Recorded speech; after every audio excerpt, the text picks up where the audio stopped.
Hi everyone, welcome back to my channel మా ఇంటి రుచులు. This is Deepika. ఈరోజు మనం చేయబోయే recipe nalli gosht. So let's get into the process. Mutton nalli గోష్కి కావాల్సిన పదార్థాలు: లేత మేక 2 లెగ్స్ని తీసుకోండి. దానిని 6 పీసెస్గా కట్ చేయించండి, అంటే ఒక నల్లికి 3 పీసెస్ లాగా అన్నమాట.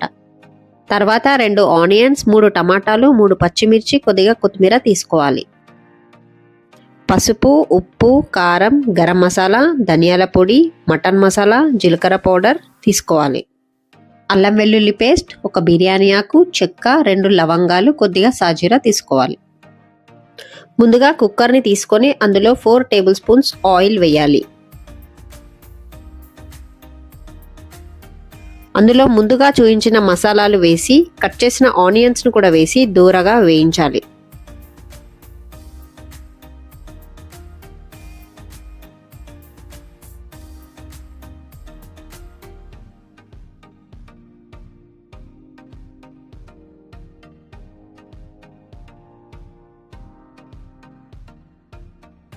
తర్వాత కట్ చేసిన పచ్చిమిర్చి చిలుకలు వేసి కలపాలి.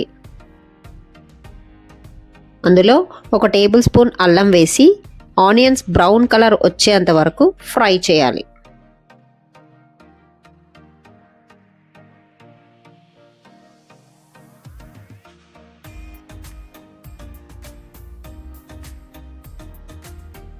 ఆనియన్స్ బ్రౌన్ కలర్ వచ్చాక అందులో 1/2 టేబుల్ స్పూన్ పసుపు, 1 table spoon garam masala, 2 table spoons ధనియాల పొడి, 1 table spoon mutton masala, 1 table spoon జీలకర్ర పొడి, రుచికి సరిపడా కారం, ఉప్పు వేసి బాగా కలపాలి.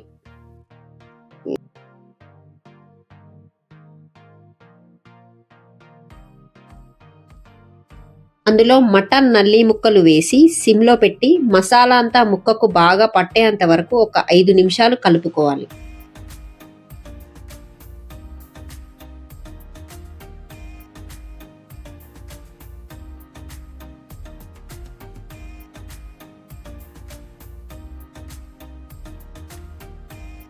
తర్వాత కట్ చేసిన టమాటా ముక్కలు వేసి మళ్ళీ ఒకసారి ఒక 2 నిమిషాలు కలుపుకోవాలి.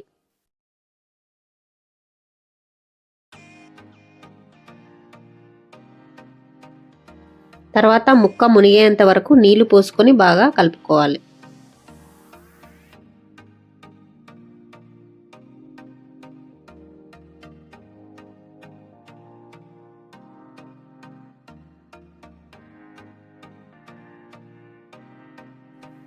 ఇప్పుడు కుక్కర్ మూత పెట్టి 8 విజిల్స్ వచ్చేంత వరకు ఉంచుకోవాలి.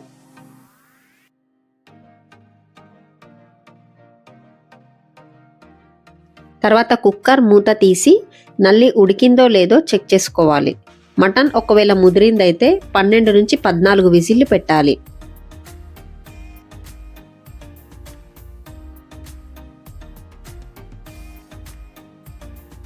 లాస్ట్లో కొత్తిమీర వేసి దించుకోవడమే. అంతే, మన మటన్ నల్లి గోష్ రెడీ అయిపోయింది. ఇక సర్వ్ చేసుకొని లాగించేయడమే.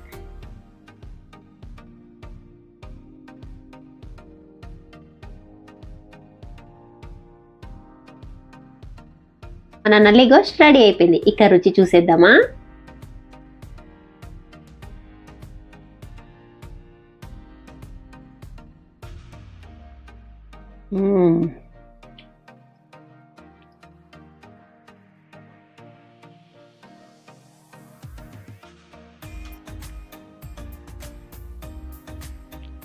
అదిరిపోయింది. వావ్,